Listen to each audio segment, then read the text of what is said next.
All right. Well, it has been a little while since we've done one of these live streams, and with a winter storm sweeping across a large swath of the United States right now, I thought that it'd be a pretty good time to jump on and chat a little bit about, I don't know, whatever happens to come up. Got a last minute guest who is going to be jumping in and joining us here, probably in about a half hour or so. I saw someone earlier. Hang on a second. I was looking at the chat on the sidebar here, and somebody had a pretty good name that I should have used for this. Oh yeah, here we go. Yeah, I should have maybe called this a fireside chat, except for my wood stove is downstairs, so no fire up here where I'm at. But anyway, let's see. Hang on a second. I saw something else here. So somebody jumped on and said that they were watching. Yeah, here we go. So I got somebody watching from Brazil right now. So kind of a funny story.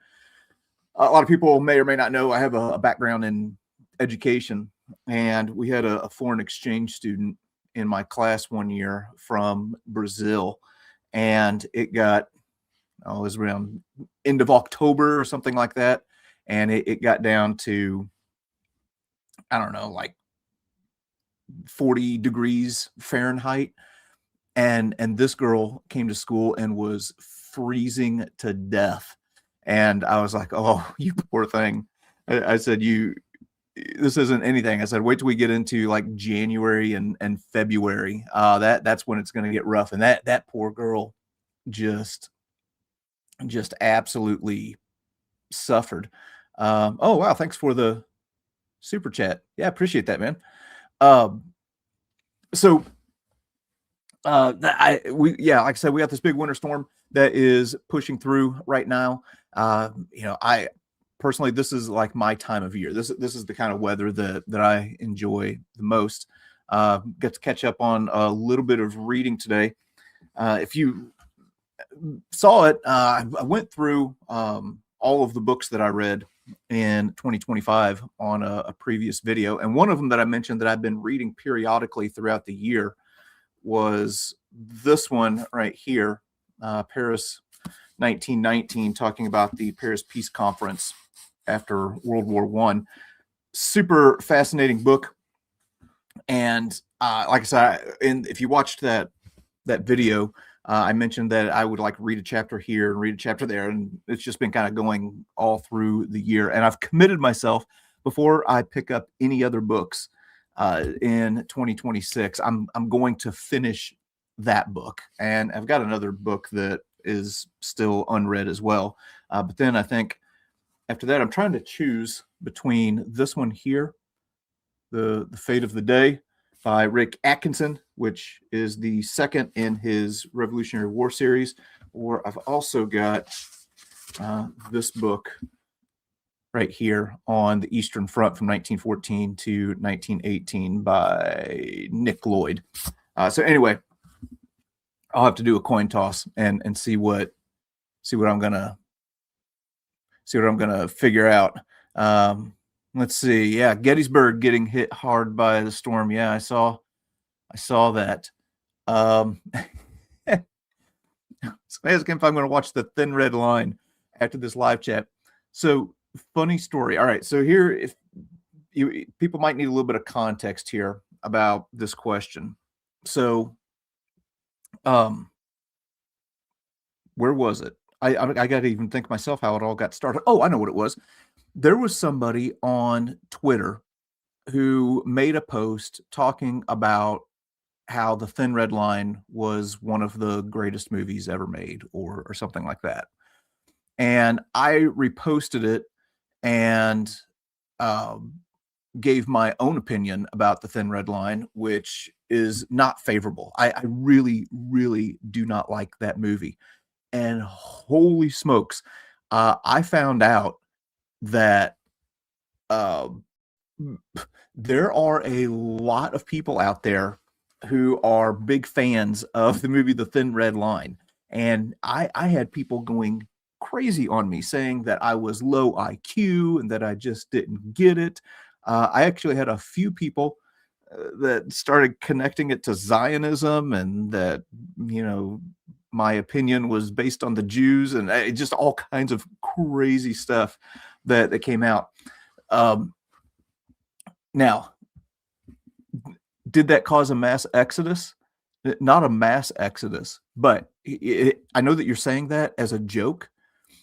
Um, so I went and made a few posts, a lot of them, or a couple of them, just kind of, you know, a little bit tongue in cheek and, you know, going a little bit, you know, over the board on, you know, something simple, on, you know, different social media outlets.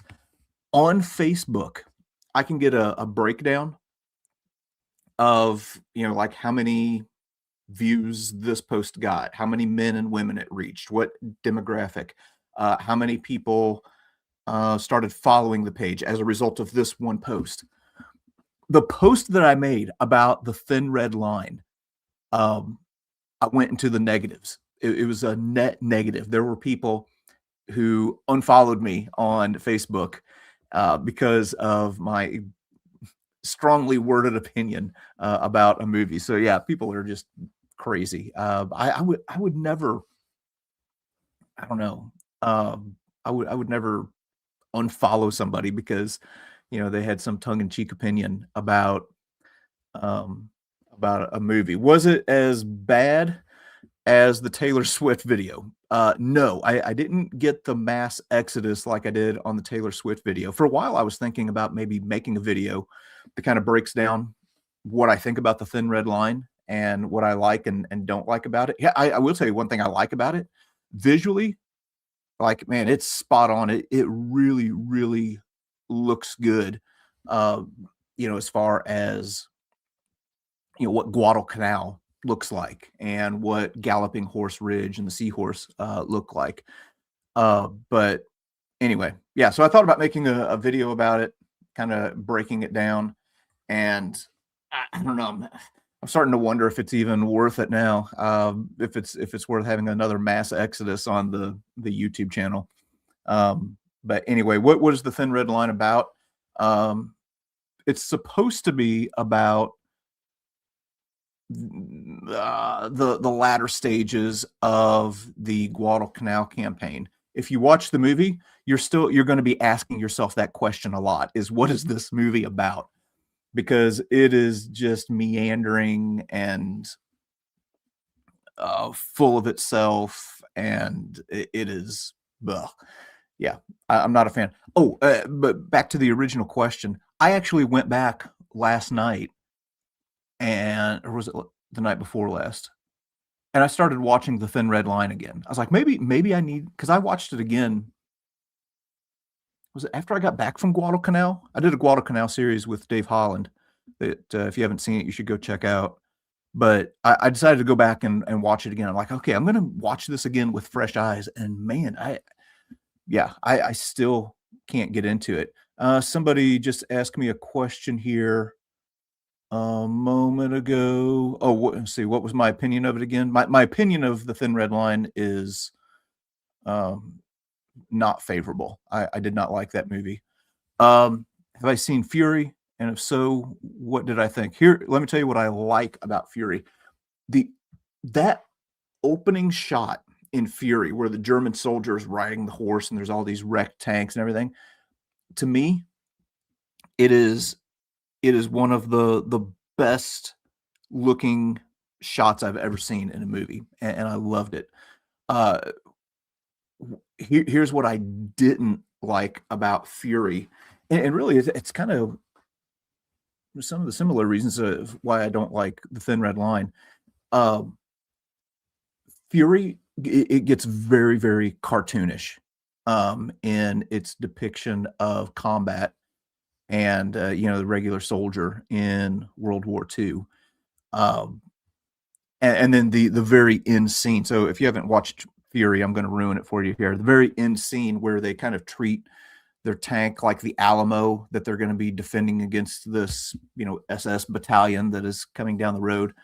That part is just so completely over the top and fanciful that I just didn't like it. What I do like about Fury is just kind of the grittiness of it. But yeah, I wish that they could take that gritty nature and apply it properly in a movie. Saw a couple super chats here. Let me go back. Oh man, we got 6 questions, Lance, in here. What was the thing that surprised you the most about Fort Sumter? The size, to be honest with you. And that video. So Lentz is referring to a video that I put out a couple days ago from Fort Sumter.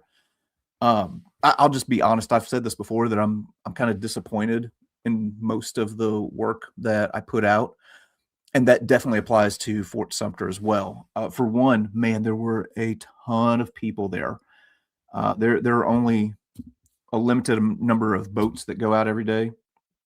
I thought that going between Christmas and New Year's, I foolishly thought, oh, okay, it's kind of off season. It's not summer. There may not be as many people. Oh my gosh, there were people everywhere. So when I got there, there was a ton of people. That makes it hard to film, honestly, because I don't want to disturb other people's experience. And I'm also very self-conscious about holding this camera out and talking into it like an idiot. And then also you only have an hour there. So honestly, I was kind of disappointed with myself in how that turned out. I wish I would have had, I mean, this is unrealistic, but I wish I would have had the fort to myself, for a couple hours. And I think I could have done a better job. I was very, very rushed. And there was a lot of things that I meant to talk about and meant to show that I didn't.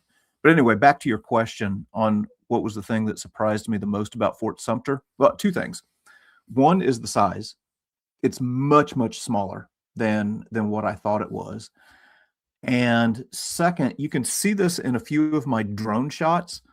The sandbar on what would be the southern side is way closer to the fort than what I thought. But I enjoyed myself. I'm glad that I finally got to go out there and check it out.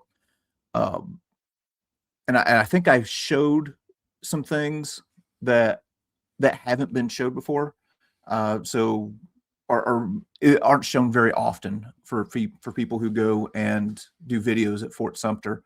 For one, going to the site of Fort Johnson and showing the angle from where the first shot was fired. So anyway, if you haven't seen that, you can go check it out. Here's another super chat. Thanks, Jim. Appreciate that.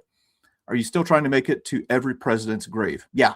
As a matter of fact, I was just looking at that the other day when I was kind of mapping out my plans for 2026. I've got to start really kind of hammering down on plans. Like I'm already having to get stuff lined out for the summer and things like that. But yeah, definitely looking at going to some more presidential grave sites. Okay, let me get back down here on the chat. Okay, let's see. Will the Revolutionary War content be all year long, or will there be other places put in there? So I'll tell you what. Let me just kind of kick off. What we're looking at here at the beginning of 2026. So typically on the channel, we got 2 main engines that are driving the channel forward. We got History Traveler, and we've got American Artifact. So those are kind of like 2 lanes going down the same highway. And typically what I do is I'll film stuff for both of those series. So I'll have stuff for History Traveler, kind of like if you go back and watch the Market Garden series, which we ran at the end of the year.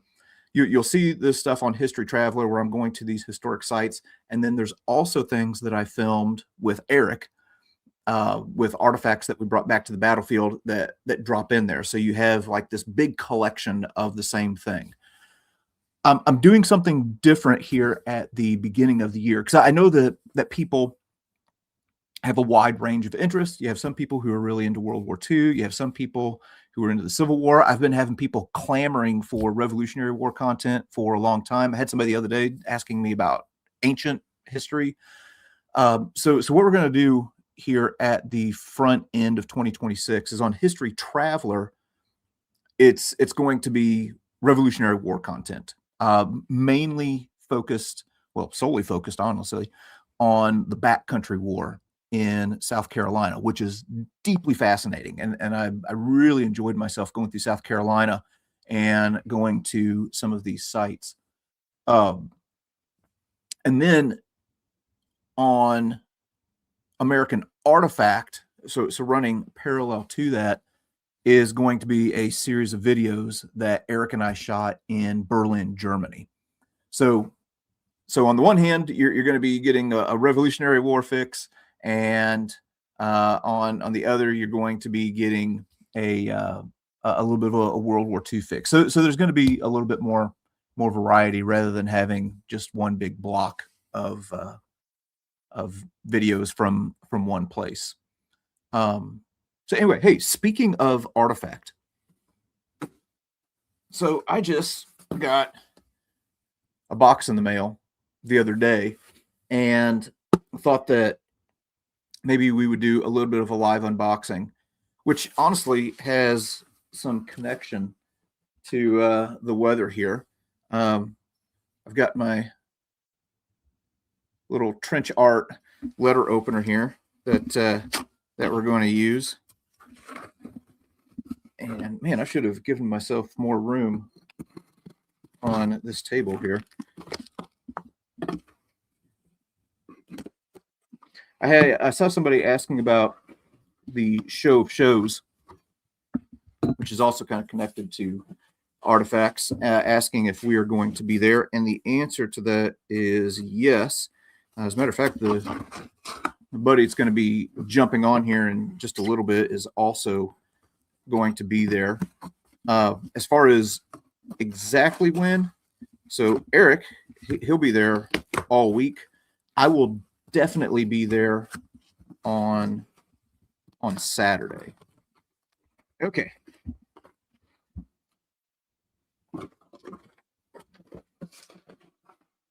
Oh, crud. Hang on. It's in a garment bag.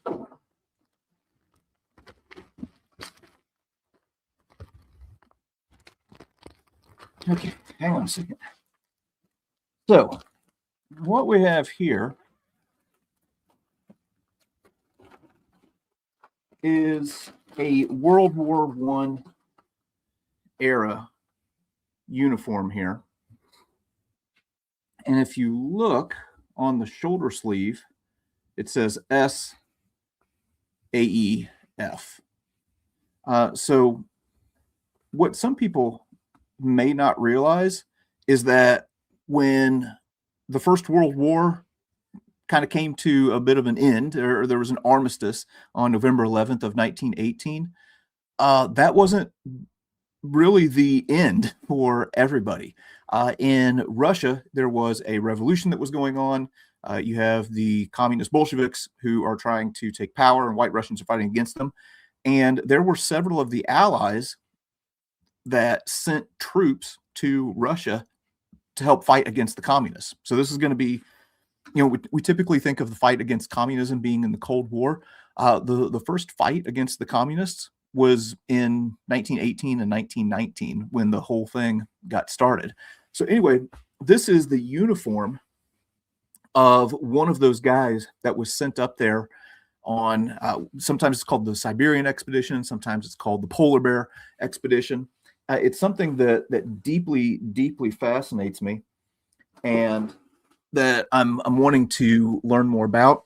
I have some other artifacts connected with the Siberian expedition and the fight against the communists up there, and I'll probably do a video on it one of these days. I've actually got a book that's on the way that's talking about it, because my depth of knowledge is probably better, worse than the best and better than the rest. So anyway, yeah. So let's see. So that's the most recent artifact that I've had come in.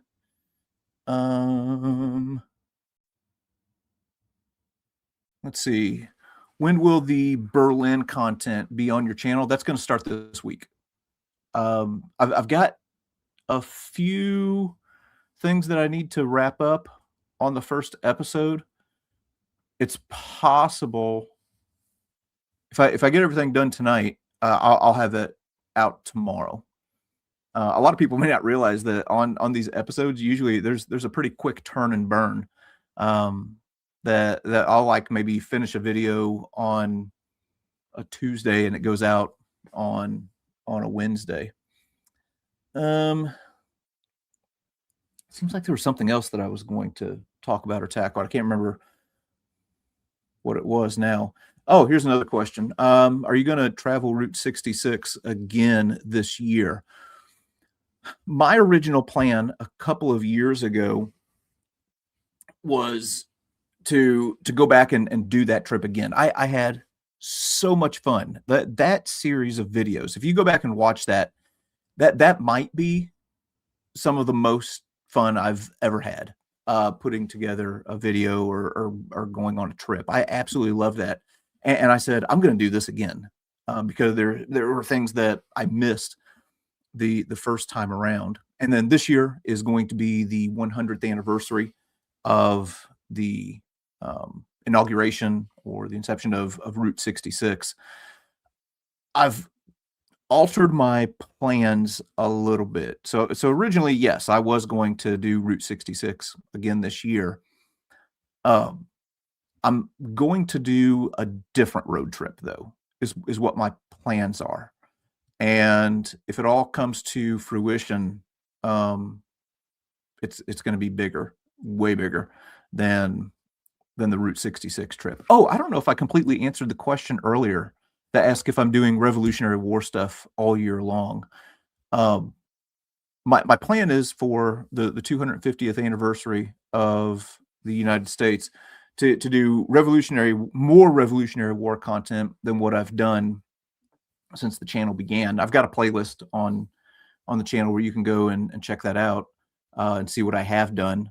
But my plan is to kick off the year doing Revolutionary War stuff in South Carolina, just because it's different than what people's general understanding of the Revolutionary War is. And I just really, really enjoyed it. Plus, I have an ancestor who fought in the Revolutionary War in South Carolina. And then I'm going to just kind of like spatter some Revolutionary War content throughout the year. So there's going to be more than what you've ever seen on the channel. But it's not going to be just straight Revolutionary War content, from here to December. I've got a couple trips that are planned already. Yeah, and I can't talk about either one of them. One of them for sure I can't talk about, but we'll do a few international trips. But probably a little bit more focused on American content than what we've seen the past couple of years. Past couple of years, I've done a lot of traveling internationally, and that has kind of come at the expense of some stuff here at home. So everybody's taste is different. Some people like it when I go and hit World War I, World War II battlefields overseas. We had some people who are wanting me to come back to the UK. And then, I'll also have some people who will say, man, I would really like it if you just got back to the United States. So anyway, I try and mix it up as much as I can.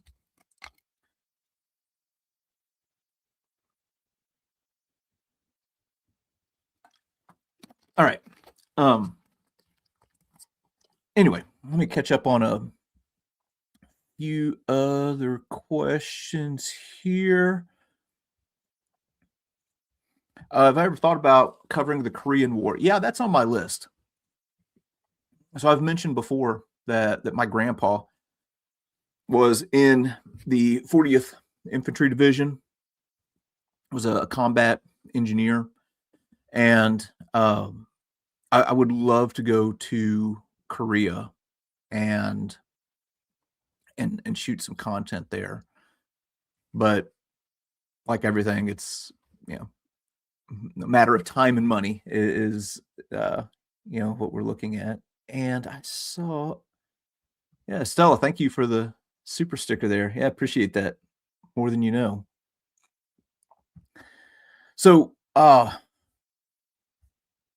think I just saw. Hang on a second. Hey, we got history in your hand in the chat as well. Rob and I are gonna be shooting some content together this year as well. I'll probably be doing more collaborations this year than what I've done, honestly, in the past couple. So at the tail end of the series in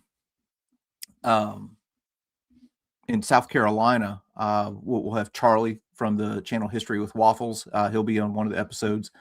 And Cal Pins. So some people may have seen his videos already that he did at Cal Pins. We got another super chat here. If I missed some of these, I apologize. I think that piece of slate that you had with Jake Rooster sign is awesome. What a tangible piece. Oh yeah, that's back here at my computer, so it's out of reach right now. But yeah, what he's referring to is this piece of slate that I pulled out of a fighting position in the Hurtgen Forest when I was there with Jake Rooser. He was a medic in the 4th Infantry Division, and then that evening I had him sign it. He just passed away here recently, so yeah, that rock has become even more valuable. Hey, speaking of History with Waffles, hey, look at here, got him here in the chat with us. So hey, there's something that I want to show you, and honestly, I don't know if I'm even supposed to show it, but I'm going to anyway. I won't show all of it. I'm just going to give you a little bit of a peek. So some of you may know that we are embarking on this colossal project at the Gettysburg Museum of History to expand the museum. So the museum expansion is going to house our World War I and World War II collection. So the museum has the largest collection of Easy Company artifacts on planet Earth. There are other places that have some things, but there is no other place that has as much or the high quality of artifacts as what we have in Gettysburg. So we're in the middle of this huge fundraising campaign in order to fund this expansion, because it's not going to be cheap. But we're really big into history. We want as many people to learn history as possible. So anyway, it's important to us to have this museum and this resource serving as a free museum in one of the most historic cities in the country. So anyway, I got some more artist renderings the other day that I thought I would give you a peek at. So let me share my screen here. And again, I hope that Eric doesn't get mad at me for showing this, but if you take a look at here, I'm only gonna show you a few. Okay, so I'm not gonna show you the whole thing, but here are some more artist renderings of what things are going to be looking like in the museum. So, like I said, we have the largest collection of Band of Brothers artifacts in the world. So one part of the museum is going to be dedicated solely to that collection. Band of Brothers is kind of the entry point for a lot of people into the history of the Second World War. We realize that, and we want to leverage that to try and expand people's knowledge, meet them where they are at that connection point, and then take them further and get them even more into history. So what you're looking at right here is one of the displays, or like a rendering at least, of one of the displays that focuses on the fighting in Normandy. So as you go through the Easy Company collection, it's going to start you off in training, okay, and then it's going to go to the jump in Normandy, and then it's going to go through the replacement phase and Market Garden, Battle of the Bulge, and then take you all the way to the end of the war. So what you are looking at right here is one of the Normandy exhibits. So we're going to kind of try and immerse people in the experience. We don't want it to be just cases. And if you go to the museum now, it's cool. Just looking at the sheer volume of stuff, but we want to have some better interpretation and education that goes along with it. So what you're looking at right here is designed to be kind of like going into St. Mary-Glise, and there's battle damage on the buildings, and then you see these different artifacts that are directly connected with Easy Company. All right, let's take a look at one more here. So this is the replacements exhibit, and again, these are all just proposals. So there may be some differences in what we put in there, but you'll be able to actually see the uniforms that these guys wore and some of the equipment that they used. You can also see there on the right, we've got some photo albums and helmets and everything like that. So I saw these, and man, I was super excited at how it looked. So anyway, that's just a little bit of a glimpse at a couple of the displays that we are currently working on. If you would like to help us out, like I said, this is something we're just kind of bootstrapping here, and it's a people's museum. So how do I want to phrase this here? Basically, there's no big money behind this or anything like that. It's a museum that is free to the public. So to help us to get this thing going, we're asking the public to have a little bit of a buy-in with it, and help us to help others to learn about the history of the First World War and the Second World War. So anyway, if you would like to contribute, even if it's $5, $10, or if you have the means to do more, like 100 or 1,000 or whatever, you can go to GettysburgMuseumofHistory.com/foundation, and there's a place where you can donate there as well. So I've never asked for money, like for the channel, or I've never promote my Patreon or anything like that. So if you have gained any value whatsoever from the channel, man, we would appreciate it if you helped us out. And man, when we get this thing finished, we are going to have a giant get together in Gettysburg and get everybody out there and have a big time and celebrate this thing. So anyway,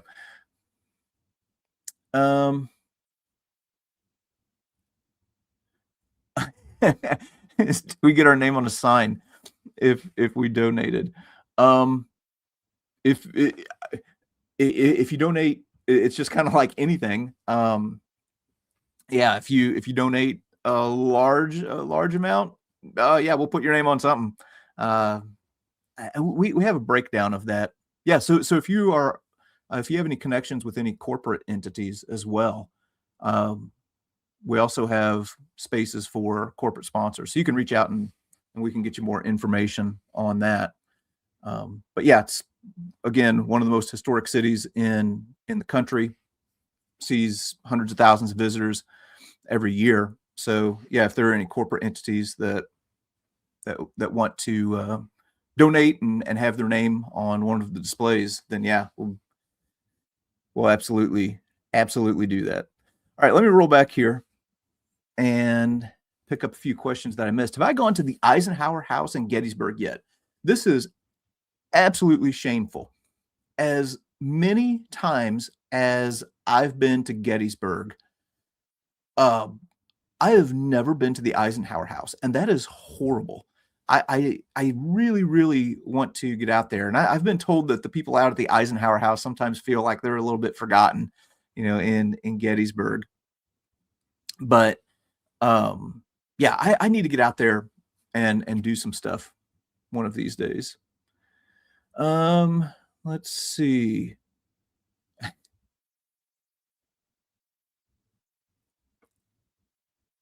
Um, hang on a second. I'm sorry. I'm just kind of rolling back through here because there are some things that I missed. Oh, here's a super chat that I've missed.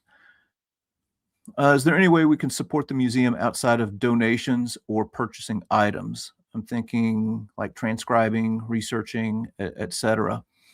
Um, I'll tell you what, outside of donations or purchasing items on the museum store page, uh, man, a huge help would just be helping to get the word out.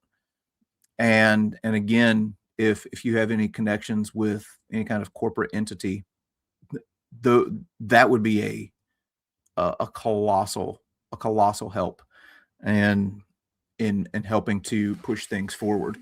Uh, so yeah, we can use all the help that we can get in any form. And thank you for that super chat. Okay, what is the worst war film you have seen? Gods and Generals gets panned, but I enjoyed it being from someone in the UK. I had a chance to go to any Civil War battlefields. Well, I'll tell you what, you named a film that I would put pretty close to the bottom. I'm sorry. Yeah, Gods and Generals is pretty hard to watch. Unfortunately, in recent years, we haven't got a lot of Civil War films, good, bad, or otherwise. I was talking to John Orloff, who was writer for a couple episodes of Band of Brothers and was the writer for Masters of the Air. And he told me, he said nobody will touch the Civil War. It's too divisive. Ironically enough, it's too divisive right now. So you cannot make a Civil War movie that would have wide appeal.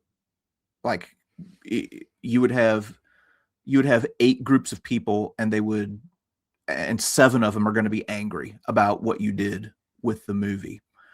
Um, so anyway, yeah, as far as worst war films I've ever seen, unfortunately, Gods and Generals is one of them. Gods and Generals also poisoned the well. That's a reason why we don't have a lot of Civil War movies now, is because it did so poorly that it scared everybody off to where nobody wanted to do Civil War stuff after that. There was what was the movie with Will Smith? Emancipation or Emancipated? It's the story of if you've ever seen that photo of the slave whose back is all scarred from the whippings he received. His nickname was Whipped Peter. It wasn't a bad movie, I didn't think. I think what tainted that movie was the fact that it was the first movie that came out after Will Smith's slapping incident. Um, the movie itself, I thought was okay. I'm trying to think of other movies that I've seen that I would qualify as just being horrible. There are um, I can't even think of the names of them now, but there are some World War One movies that I've tried out because I when I'm going through a World War One phase, I'm like, oh man, there's not enough World War One content out there. I really wish that there was something. So I'll try out different World War One movies outside of All Quiet on the Western Front and 1917. Unless I'm just missing something in my head, uh, I've I've not liked any World War One movie that I've ever seen. So there are plenty of awful ones there. Um, Hang on just a second. Let me fire off a text here.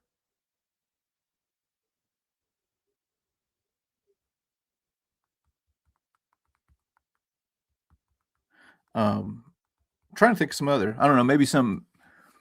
Oh, yeah. Somebody mentioned War Horse. Yeah, War Horse is a World War One movie that's okay. Um, I don't hate it, but I don't love it. I can watch it. Um, yeah, yeah. Everybody's. Oh, okay. So Beneath Hill 60. I can't remember if I've seen that one or not. And then somebody else just mentioned The Lost Battalion. The Lost Battalion is one that I didn't like. I was not too keen on that. Any upcoming movies that I'm excited for? It's not really a history movie, but The Odyssey. I like almost everything that Christopher Nolan um, has ever done. Hang on a second. So I'm really excited about The Odyssey. Um,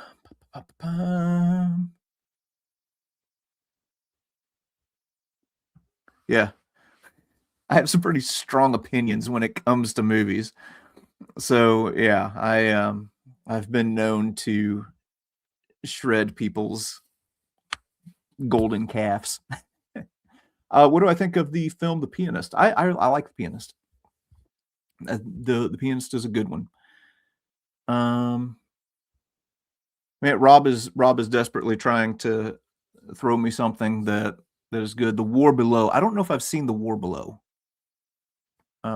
And I saw a comment here just a minute ago. Hang on a second. Somebody asking about me going someplace. Oh, here's another one. Does Eric have any pre-Civil War artifacts like from the Revolutionary or the Revolution, War of 1812, etc.? A few, not many, to be honest with you. It's just a spattering of things here and there.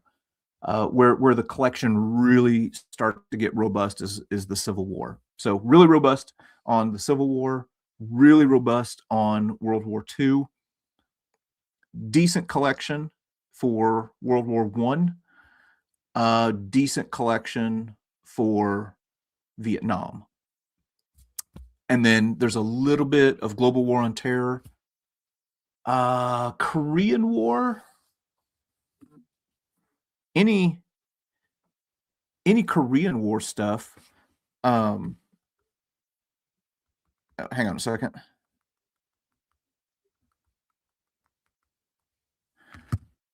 Any Korean War stuff that he has that I'm aware of are things that are still connected to World War II. So it's, like so and so's uniform that he had going into Korea. All right. Let's see. Where was that comment? Somebody was asking me something about Deadwood, South Dakota, I think, and Wild Bill, and if I would ever do any content there.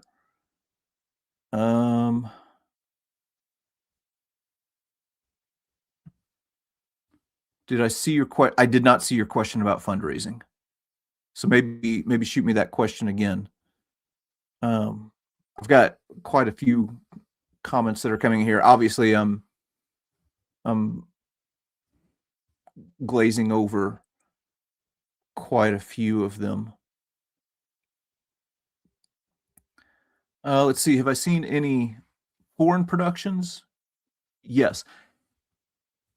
Here's a foreign movie that when I say it, you're probably going to roll your eyes, but it's actually an excellent movie that has some really good connections to history.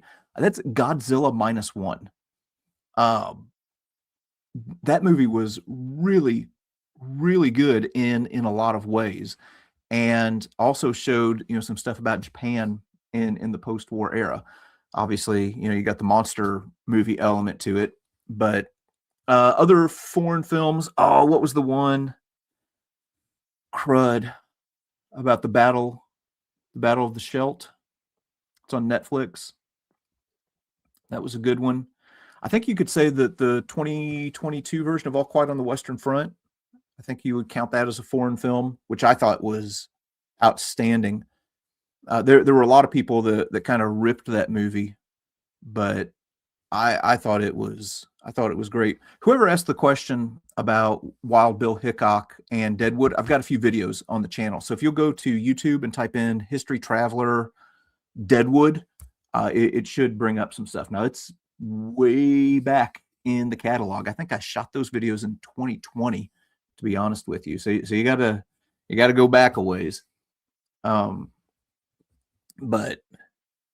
it's there. Oh, somebody's got jokes here. What's my favorite thing to hit my head on? Well, if you watch the videos, it would seem that bunkers are the things that I like to hit my head on the most. By the way, there's a reason that I hit my head so much on the channel. For one, I'm always wearing a cap. I've been underneath a cap since I was 3 years old. And when I'm filming, so I've got this camera right here in front of me. So my focus is on this screen, and then my peripheral vision is blocked by the bill of the cap. And as I'm going through and filming stuff, that's when I get smoked in the head. So there is a reason for that. Okay, here's a good question. Books and Battlefields. You can go check out Books and Battlefields on YouTube, by the way. Did I visit the USS Yorktown? I did not, and that is terrible. There's also a destroyer that's right there in Charleston that I wanted to visit as well. I've had people ask me if I visited the Hunley. The answer to that is no. So I'm going to go back to Charleston at some point and hit all of those things. The main thing that I was doing in Charleston, though, was heading off on the Revolutionary War content. But I felt like I had to hit Fort Sumter in order to, just at least check off that box. Like if I didn't do Fort Sumter, then there would have been a lynching. But speaking of the American Revolution, we got a buddy on here who is coming right out of Boston in the heart of the Revolution. You've seen him on several History Traveler videos, and it hasn't been on a live stream in a little while. But a lot of you are familiar with the rifle and the rifle 2. So kind of jumping in as a surprise this evening, got buddy Andrew Bigio. How's it going? What's up, buddy? Can you hear me? Yeah, I can hear you just fine. Excellent. Yeah, we're bracing for 24 inches of snow. 24. Yeah, we're looking to get a foot where I'm at, but I know you guys always get a little bit more. Yeah. But yeah, looks like you got the right idea there. You got the fire going and down inside the basement. Just jumping in here on the Revolution. If anybody is takes melatonin to go to sleep or NyQuil, don't bother. Just put on Ken Burns' Revolutionary War and see if you can make it past the first episode. Okay. I can't make it past. Listen, I love Ken Burns' stuff. I love it. I watched the Civil War through and through, of obviously the war, the Vietnam War, whatever else. There's something about this one that has me sleeping in record time. I finally, it took me a while to get through it all. I finally made it through the last episode just the other day. I thought it was okay. There were some areas where he focused in on that, taught me some new things, and in my opinion, it kind of went overboard in some areas, but everybody I guess makes their own creative decisions on what they're going to do. It's just that's just tough. It is tough. I mean, obviously, when he did the Civil War one, you're zooming into pictures, you're zooming out of pictures, and I guess you still had photos. Now you're zooming into drawings and zooming out of drawings of I don't know what it was, man. I'm like, because even being from Boston and learning about it since you're a kid and seeing the Battle of Bunker Hill Monument out your school window, there's still a lot you don't know or you forget over time. So I was really looking to be, introduced, to it. I've just been, oh God, it's been killing me. But because me personally, when I'm right now, I'm in the middle of writing about Vietnam. I'm about 6 chapters into my book, Killing Charlie. And I need to escape Vietnam just because I'm doing it all day. So then I would like to put on the Revolutionary War. I'd like to put on something else just to relax my brain, because when I'm writing about something, I can't then double back and at the end of the night unwind and watch a documentary on Vietnam. So I tried the Revolutionary War thing, and it I'm losing the battle. So so you're in a little bit of a transition phase right now. Approximately how many World War II veterans did you have you interviewed? So I have met around 500, just shy of 500 World War II veterans. I have I would say in depth interviewed maybe at least 400 of those 500. Okay. And I have every name listed of who they were and where they served and what unit they're with. I have all that in a Word document. And I met them in their early 90s when I started. So I started like 10 years ago and they were about 89 and 90. Now if you were 18 in World War II, you're over 100. You're 100 years old. So I still got them. I didn't get them in their prime, but I got them in their early 90s when a lot of them were still sharp.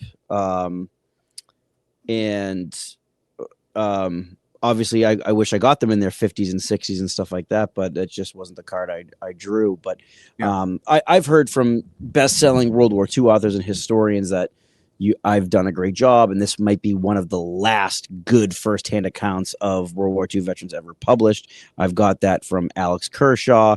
I got that from some serious legends in the World War II history world, because I was self-conscious releasing a book told by guys who are now 95, because I was nervous about their memory. I was nervous about their recollection. But I met some real amazing freaks of nature who are cognitively great and able to tell their story thoroughly and fact checked. So, yeah. So now you're kind of in this transition phase where now you are shifting to veterans of the Vietnam War. How has that been different? Talking to Vietnam War vets versus the World War II guys?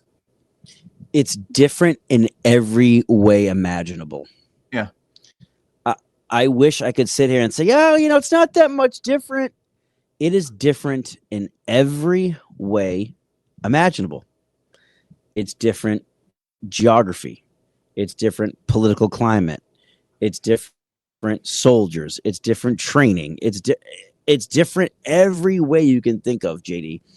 Yeah. And obviously it doesn't take a brainiac to notice that. But when you start getting into interviewing these Vietnam veterans, and almost every one of them is like, there's no end in sight of their deployment to Vietnam. There was no mission. There was no end game. There was no, let's get to Berlin or North Vietnam. Let's just say there was none of that. It was like, let's go out, find the enemy and kill them. Well, exactly how long was that supposed to work for the United States government? And it's And of course, there was no victory parades. There was no tie a yellow ribbon on a tree. It was, hide who you are, hide your uniform. Don't admit to anybody you were in Vietnam. If you don't like your officer, frag him. It's a dark hole in our history for sure. It's a very dark hole in our history. It's nothing like World War II. And I'm trying to navigate on how to write this story the best way I can be possible. With World War II, you had a chronological order of events.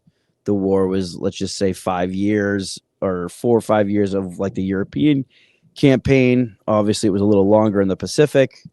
The end goal was Tokyo. The end goal was Berlin. Once you took land, you owned it.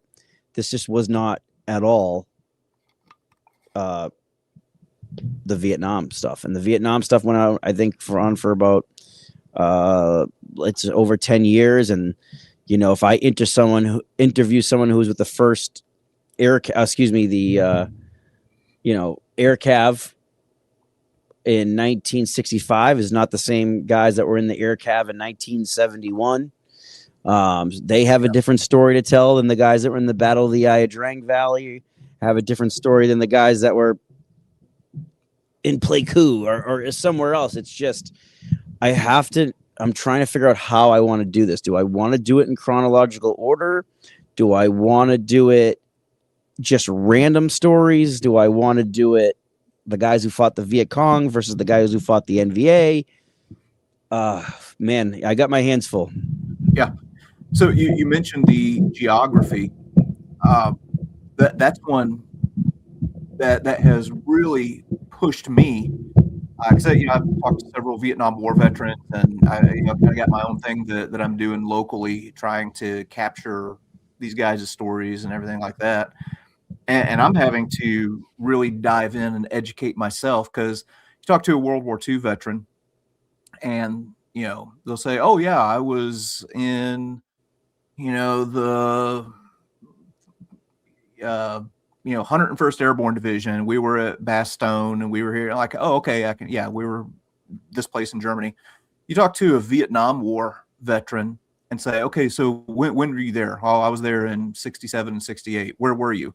I was in Bien Hoa, and I was in this place and that. And it's just like, I've had to really dive in and start to educate myself just on the geography, just so that I have some sort of frame of reference to know what they're talking about. It is so hard. I'm definitely perplexed. I'm intimidated by what I'm trying to take on. But like, you're right. When we say Bastogne, we're like, oh, okay, well, the next thing to do is the Siegfried Line, and then the Rhine River, and then you're in Germany, right? And that's the goal. And what date did you cross the Rhine River? No, you're right. The guys that are in Dong Ha, or the guys that are in Saigon, or all that stuff, it's like, no, well, we were on search and destroy, would go out, find, draw the enemy, try to kill them, kill as many, VC as possible. And that was like the goal. There was never an option like, okay, we're going to invade North Vietnam, we're going to get them to surrender. There was none of that. And the guys that are on the DMZ, or the guys that are different, that fought in in the South, then you have South Vietnam, but then you have the north of the South. I was in the northernmost part of South Vietnam. It's like, okay, and there was never, let's take this village and own it. It was all like, yeah, we patrolled around in the jungle, then we went back in and ate, and similar to today's Iraq and Afghanistan, really. Yeah. I mean,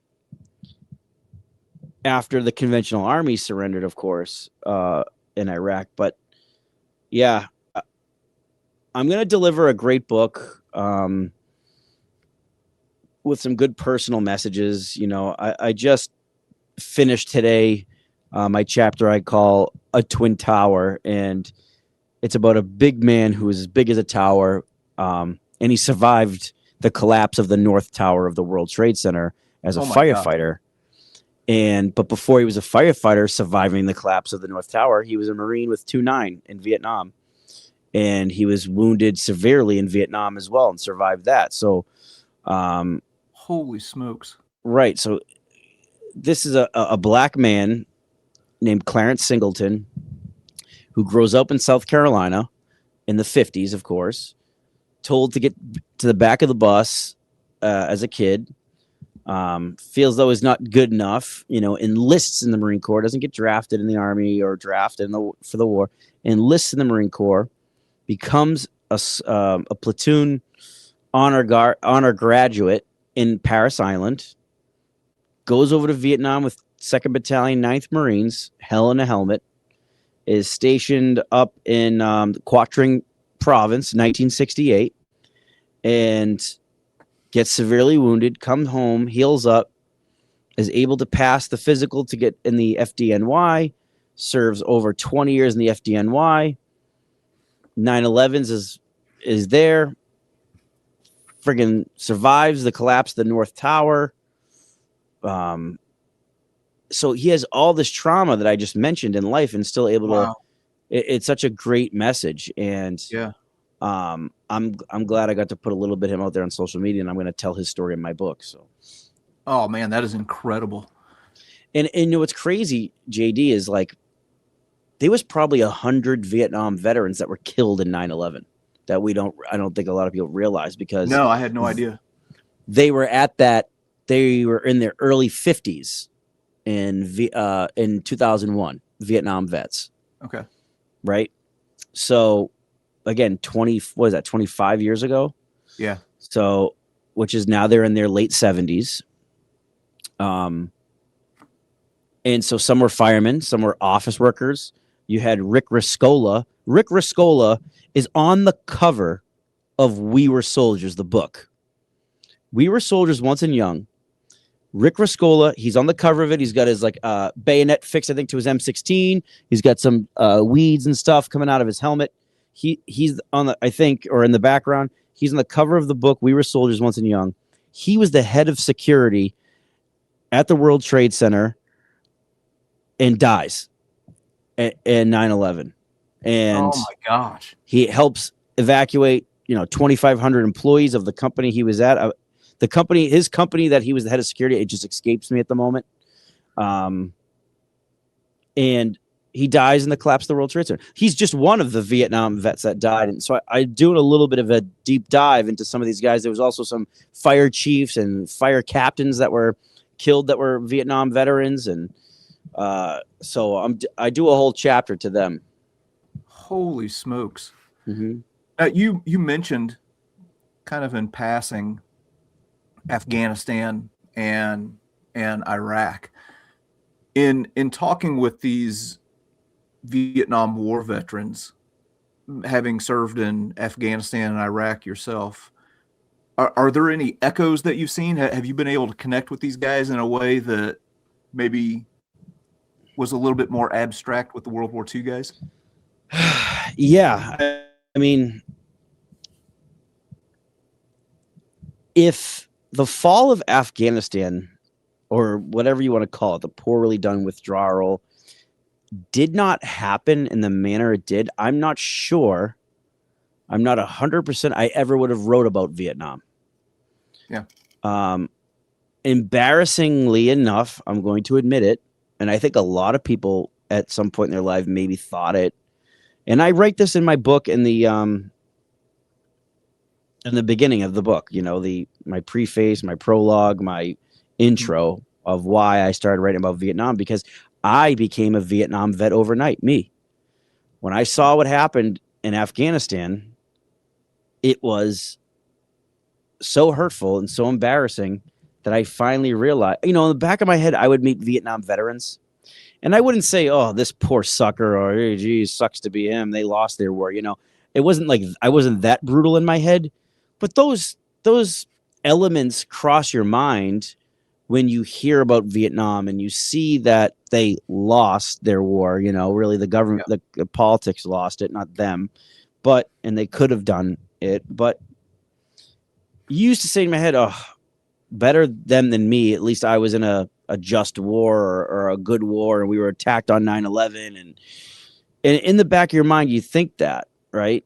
And then next thing you know, boom, now you are them.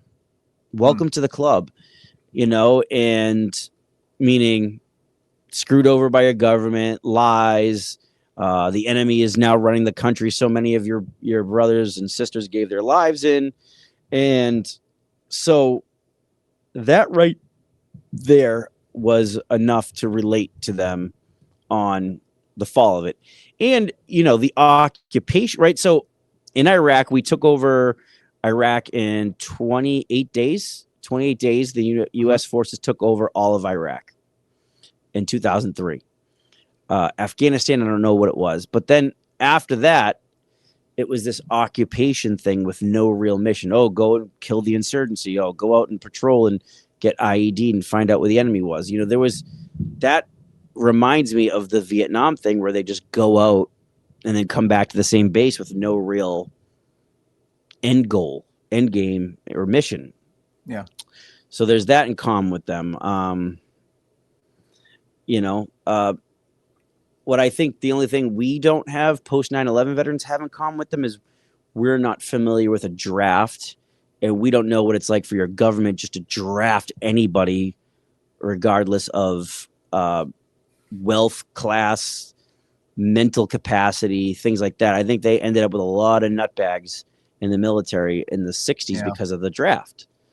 You know, they draft people from all different backgrounds. You know, you don't know if you're drafting a potential serial killer or a drug addict. You know, this is. I think that's the only thing that we don't have in common is having to be side by side with someone who does not want to be there. Yeah.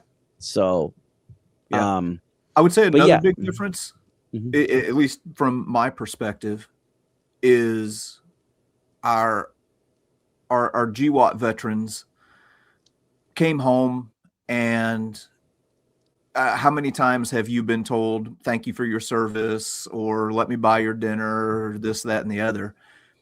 And those poor guys from Vietnam did not get that. It's only been in recent years where people have started to express some appreciation for what those guys did. Yeah, barely. I came home a rock star from both deployments. Even though Iraq was like, what the hell are we doing in Iraq? There was never no weapons of mass destruction. When I got back in Iraq in 2008, I was still fucking treated like a hero, big time. Yeah. I mean, if I wasn't, I had for years, drinks paid for me, dinners, lunches. Like I was really put on a pedestal. Afghanistan, I came home, same thing, but the hype, you know, the hype died down a little bit after that, after like in 2011, 12, 13, whatever.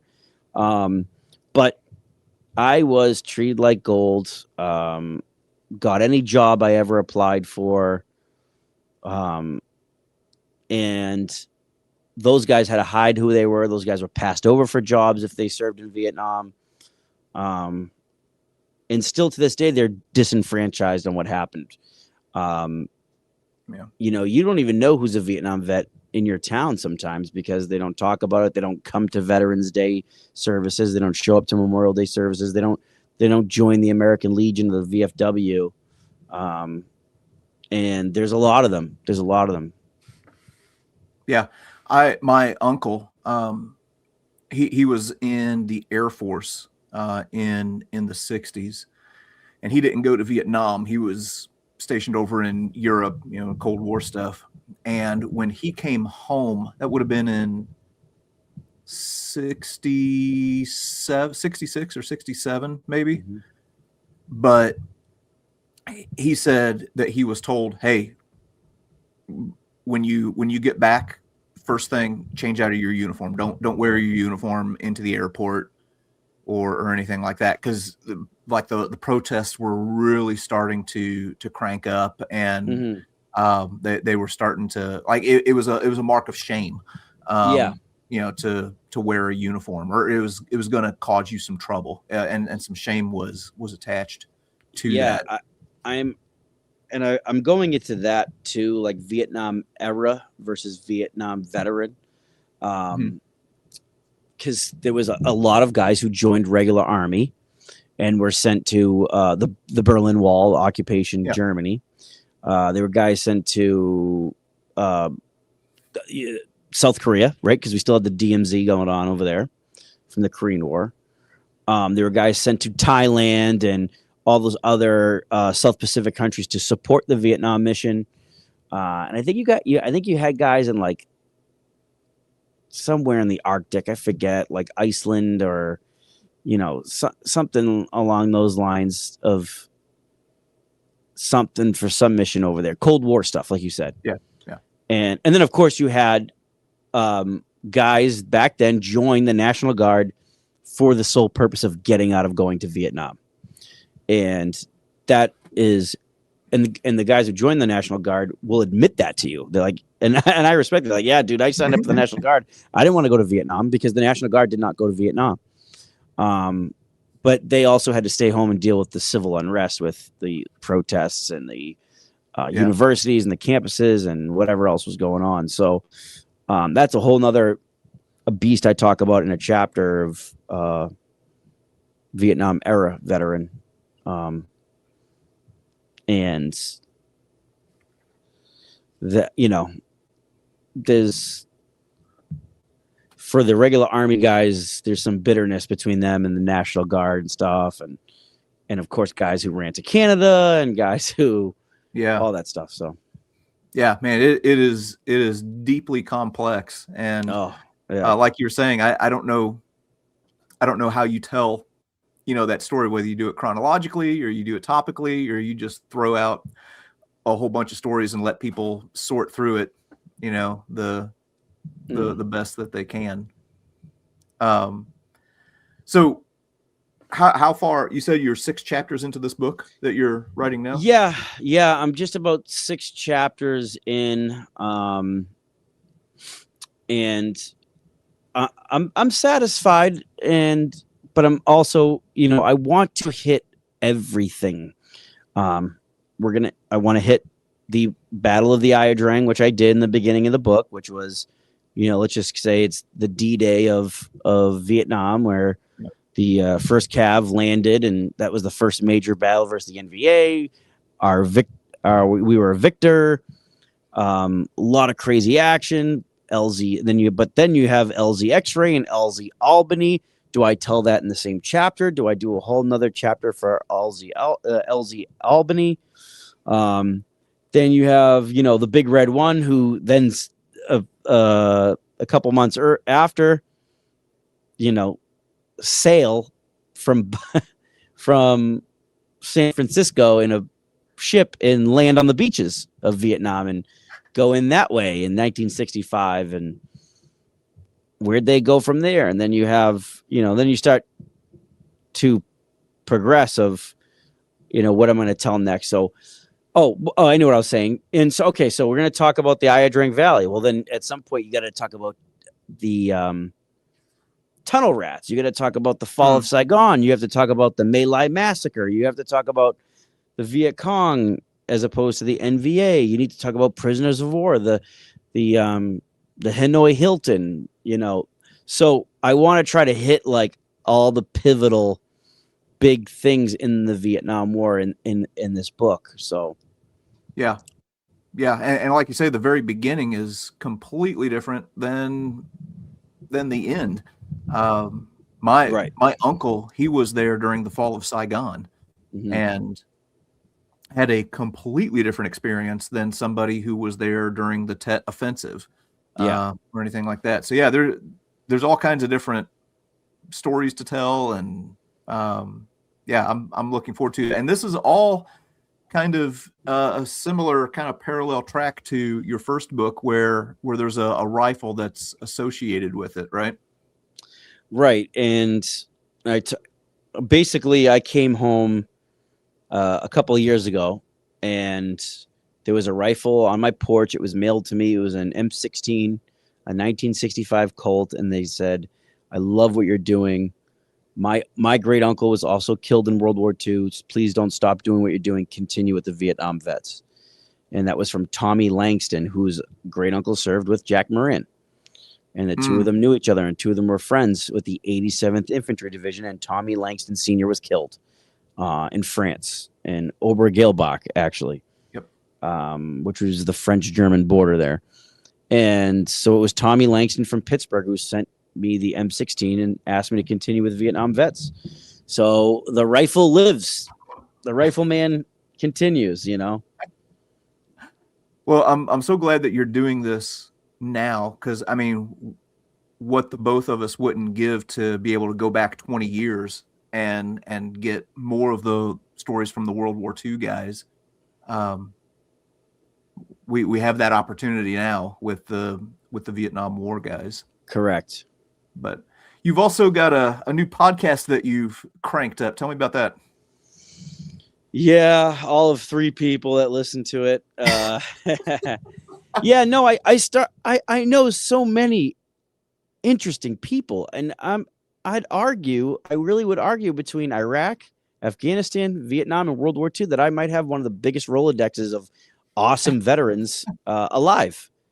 And I have met so many interesting people that, yes, I'm not going to be able to write a book about all these people, but why not do a bi-weekly podcast on YouTube and on Spotify and host some of these people? And I started it. I had a World War II guest. I've had a couple of Iraq, Afghanistan guys. And I'm going to also do the history world. I know me and Reg Jans are supposed to get on together. I had Flo Plana from France on a few weeks ago. So I want to do a little bit of everything. I want to do war veterans. I want to do historians. Sander, we had to do the recap of our last Battle of the Bulge trip. So I think it's interesting, fun, therapeutic, and I might not be able to write a book about some of these individuals, but why not share them with the rest of the world? Well, and yeah, you're laying down a historic record that people can go back and reference. The one that you did with our buddy Brian Johnson, I thoroughly enjoyed. I learned some new things that I hadn't heard before talking to him, and he is a great guy, just a golden individual, but is notoriously tough to pull anything out of. He is, you asking me like, when were you in Iraq? 2004. Did your wounds hurt? No. Yeah. No. Yeah. No, you'd say no. No, not really. Yeah. What was it like recovering? It was all right. Yeah. Have you had any challenges? Stairs. Yeah. That's it. Tell me a little bit about Brian for people who may not know him. You know, it's funny you say this because I was looking at some photos the other day and I'm like, wow, I've been friends with Brian Johnson for a long time. Yeah. I mean, when I look back at some of the earlier photos of when I was going overseas with veterans in 2016 and 17, 18, there's Brian in the background. Mm-hmm. He's just always been there as a friend. Obviously, if people don't know Brian Johnson, he's a Marine Corps buddy of mine. Served in Fallujah, Iraq, lost an arm and a leg, and does not complain about anything. Does not even remotely complain about the weather. Doesn't complain about his in pain, how far he has to walk. Nothing. It's just, I would be wrapped up in a ball crying, poor me, every day if it was me, but Brian's the guy you can pick up the phone and say, Brian, I'm thinking about bringing some World War II veterans to Italy. You want to come? Sure. Hey, Brian, I think I have to fly to Oregon and interview a veteran. I don't want to do it alone. You want to come? Sure. Hey, Brian, he doesn't say no. He doesn't. He's a really great friend. And I can't believe how long him and I have been together kind of doing all this. I don't think there's not a lot I haven't done without him. Yeah. And my wife said, hey, please don't stop asking Brian to be a part of these things. And I said, you're right. I'm not, not that he needs me, but I'm going to invite Brian till the day I die to do stuff, to hang out. And by the way, Brian doesn't live down the street from me. He lives over in Utah. So he's not only flying from Utah to Boston, but then going and doing these journeys with me. So, yeah. And people can go and watch the podcast. I'll put a link in the description as soon as we are finished here to your YouTube channel and the podcast and everything. Um, just what's kind of like a 30,000 foot view of his story, because he's missing an arm and a leg. How did that Sure. happen? So yeah, so if people are familiar with they call it the Second Battle of Fallujah. I only remember it as the only Battle of Fallujah, but there was a battle in Fallujah before Operation Phantom Fury, November 2004. That is when U.S. forces surrounded Fallujah after the killing of the Blackwater contractors. For those who don't remember, civilian contractors were killed, murdered, mutilated, and hung from bridge in Fallujah. At that point, U.S. forces said, okay, we have an insurgency/terrorist problem in the city of Fallujah. We're going to drop leaflets. We're going to order everyone to evacuate. Anyone who doesn't get out is going to be considered an insurgent. And at that time, more insurgents poured into the city. Foreign fighters poured in the city for a real fight against U.S. forces. Biggest battle since like Hue City, Vietnam, with U.S. forces going door to door, street to street, fighting an enemy. So Brian was in an amphibious assault vehicle when they got the green light to go into the city.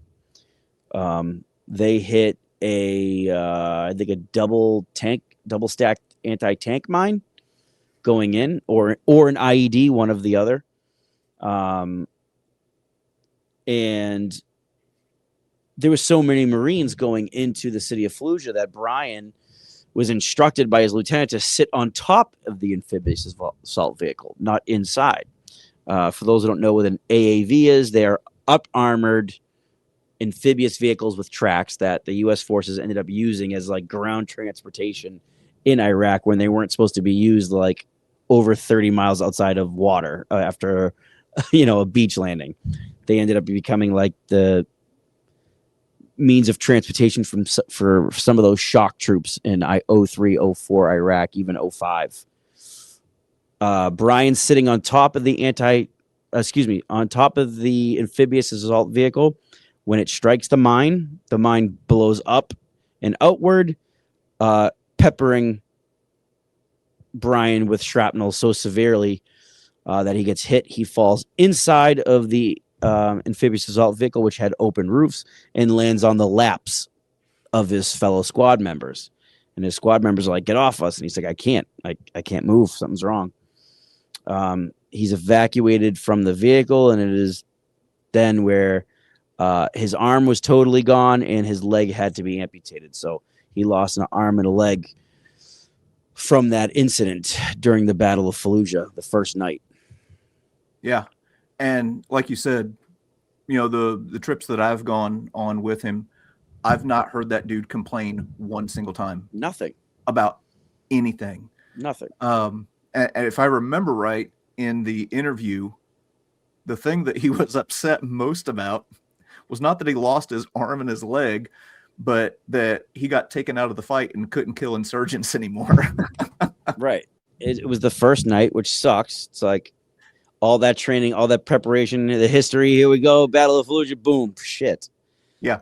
But, not to spoil the whole podcast, but like 20 something members of his platoon ended up getting killed in a helicopter crash after that.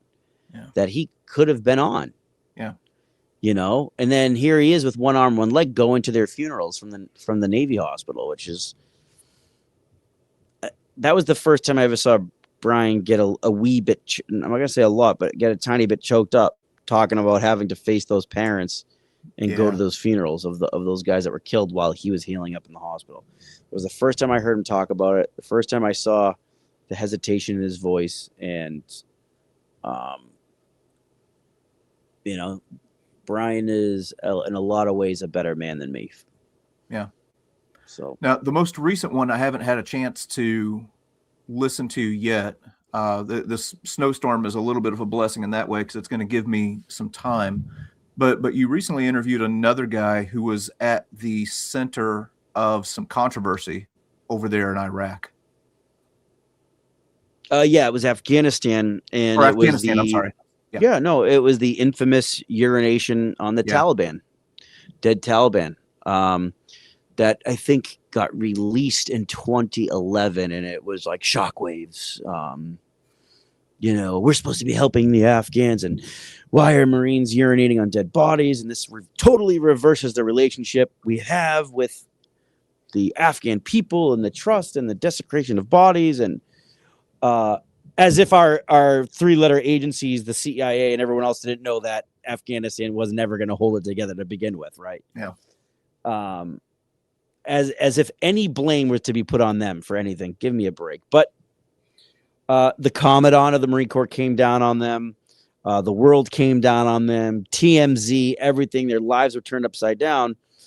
Now, there's all sorts of things, people say, oh, we're supposed to be better than the enemy. We don't desecrate bodies. Okay. I get it. It's not something Andrew Bigio would have done. Yeah. However, you look into from the outside. This is war. Do you think nice things happen in war? No. Do you think people break laws in war? Yes. Do you think people break the Geneva Convention in war? Yes. Do you think people commit war crimes? Sure. All right. This is war. You had a platoon of Marines who were, up until that incident, up for Valor Awards. Silver Stars, Navy Crosses, Bronze Stars with V's. They were out there killing the enemy. They were killing bomb makers. They were killing Taliban who had blood on their hands. Taliban who had been blowing up convoys of soldiers. Taliban who blew up a convoy, took a U.S. service member's limbs and hung them from a tree. They sent these guys after them, these snipers. Yeah. And they also lost a personal friend, another fellow sniper who got killed by an IED, one of their IEDs. So when they finally got the bomb makers in their bomb making compound and killed them, their emotions got the best of them and they pissed on the dead corpses. Yeah. That video, now there is some discrepancies on how the video got leaked out. If you listen to the podcast I did with Joe Chamberlain, who was one of the Marine snipers there that day, he believes that video was just put on a hard drive that got shared with other Marines, because in Afghanistan and Iraq, everybody would share these hard drive folders for music, movies, pictures of dead bodies, stuff like that.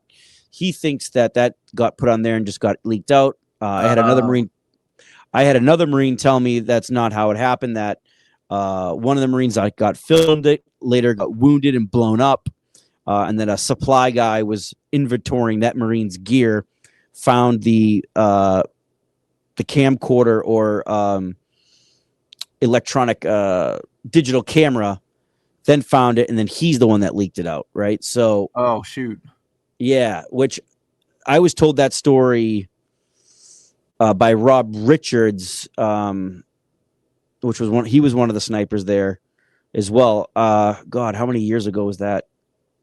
13 years ago, maybe. Rob Richards was a sniper, friend of mine. He died the very next day. After we had dinner. His life got turned upside down by the bad PR and almost a dishonorable discharge, and over medicated and died. And he's the one, I believe, told me that someone in supply inventoried a wounded Marine's gear and found the actual camera with the video on it and leaked it out. Okay. These guys were stripped of everything. They were brought up on charges by NCIS. They were certainly not going to get those medals of valor anymore. So not only were they talking about getting a dishonorable discharge, but they were talking about damn jail time. Yeah. And wow. It's just interesting because the guys beat the case, by the way, because they found out that one of the things was the Marine Corps Commandant used his power to persuade the courts and persuade punishment, and interfered with a ongoing investigation, these Marines were able to beat that, but they were never going to get those medals again. Their reputation was turned upside down, and guys were never the same after that. And Joe Chamberlain does a good job explaining that on that podcast we did. I think a lot of people forgot about that incident, but isn't that the same? If I'm remembering things correctly, is that the same incident that you and Joe Drago were talking about? Where correct. Drago couldn't believe that these guys were getting, that people were making such a big deal of it. Where in Okinawa they did, that was the least of what they do. So for those who don't know who Joe Drago was, he was the first signature on my World War II rifle. He served with I Company, 22nd Marine Regiment, 6th Marine Division on Okinawa. And what he said is he couldn't believe guys were in trouble for urinating on the dead Taliban because that was, quote unquote, nothing compared to what we used to do. Yeah. So this is World War II. You could throw a Japanese skull in the front of your Jeep, drive it around, collect gold teeth, collect skulls, boil heads in your tent when you're off, during your downtime. Yeah. So, different time, different war. It happened. It got, as from a war fighter's perspective on my end, those guys get a free pass. I don't care who you are. If you're a politician and you're trying to please the masses to get reelected into your office, you're going to say whatever knee-jerk shock value reaction you are to get those guys in trouble, So, it's one basically, thing yeah, go ahead. I want those guys on my team for the next war. Yeah. Well, it's one thing that I appreciate about the work that you've done and everything is you aren't afraid to tackle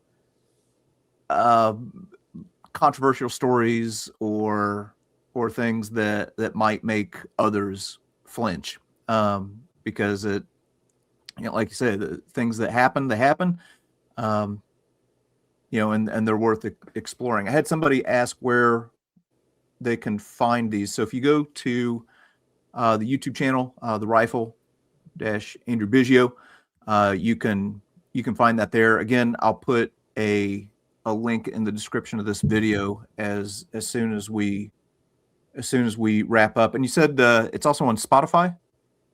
Yep. The Rifleman podcast on Spotify or The Rifle on YouTube, Andrew Bigio, and I think about that a lot, JD, what you said that, I'm not afraid to talk to these people or hit a round discussion of topics.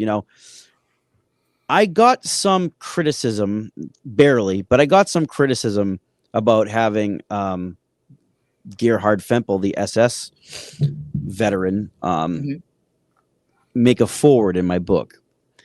And again, there's different types of SS. There's different guys, the window they served with the SS and what they might have done. And obviously, given the research I did, I knew I was getting a better version of an SS than some of the guys that were doing war crimes and things like that. But people need to remember, I didn't join the Marines to give people hugs. Let's just call it for what it is. You think I joined the Marines because I I wanted to free the Iraqi people? No. Hello, we wanted to blow things up and kill people and do all that craziness. That's why we joined. That's in our blood. Some people want to be warriors. It's now I'm now 40 years old and I look back at 18-year-old me and say, okay, well, that necessarily wasn't always the right way to think of things. And would I change it? No, but I'm definitely a different person than I was when I was 18 and believing everything my government told me to and stuff like that. And I can see how those guys in the German army or the SS got duped. Make sense? Yeah. Yeah. So. Yeah. And the Rifle too, you have a really good way of kind of stripping the veneer off of a lot of some of our preconceived notions about things. One of the stories about the stolen valor guy, a lot of people look at hey, greatest generation. These were the most honest guys, and it was a different time, and your word meant something. And yeah, there's one guy who just completely rips you off and and I makes still up stories and stuff like that. I still find World War II veterans that are liars, and I have plenty of friends that are still out there hunting the last of the last World War II veterans, and they're getting lied to. It's human nature. Yep, it's happened to me too. One last thing, and then we'll duck out of here. I got to go pick up my daughter in the middle of this snowstorm. Next week, I've had a lot of people asking about show of shows. We're going to be at the show of shows next week. Tell me what is going on your end. Yeah, I'm looking forward to it. I'm bringing two different World War II veterans down there with me. Andrew Bostinto, who served the 26th Yankee Division, and another guy I can't get rid of, Lester Shrink, 8th Air Force, who we brought back to Stalag Luft 4. Yeah. And Lester's 102 now? Yeah, he's 102. Andrew is 101. And we'll be there signing rifle books at the Gettysburg Museum of History table. You'll be there. And, of course, I'll be shopping like crazy as well. So it's always a great time. Always a good time. It's a good time to see everyone and talk and sit down and see people and get a lot of people come up to me and thank me and appreciate what I did over the years. And that's always nice too. Yeah. So if you want to come to Louisville, Kentucky, and see a whole bunch of artifacts and meet, honestly, a couple of the last World War II veterans that we have, and grab a book from Andy and get it signed and everything. Well, yeah, looking forward to seeing people. But, well, hey, man, I'm going to go ahead and let you go. Appreciate what you do. Appreciate you kind of jumping on here short notice this evening. And no, it was great. It was great, JD. Thanks for having me. Yeah, looking forward to seeing you in Louisville next week. Talk to you. See you later, buddy. All right. See you, bud. Bye. All right. So there you go. Again, I'll put a link in the description to the rifle YouTube channel and the podcast. Definitely go and check that out. The episodes that we just were talking about, you can find right here on the main page. So the one, a couple of Afghanistan veterans there, and then over on the right hand side you see Battle of Fallujah. That's the one we were just talking about with our buddy Brian Johnson. But anyway, I'm going to go ahead and wrap things up. Stay safe out there. Hey, do our police officers a favor. Don't go out and driving around and putting yourself in a ditch. Don't get into any fights or any disputes that they have to come. Let them stay inside too. But stay safe out there. Use this as an opportunity to catch up on some YouTube videos or some podcasts, or maybe read a book or two. But anyway, appreciate you all, and we will see you another time.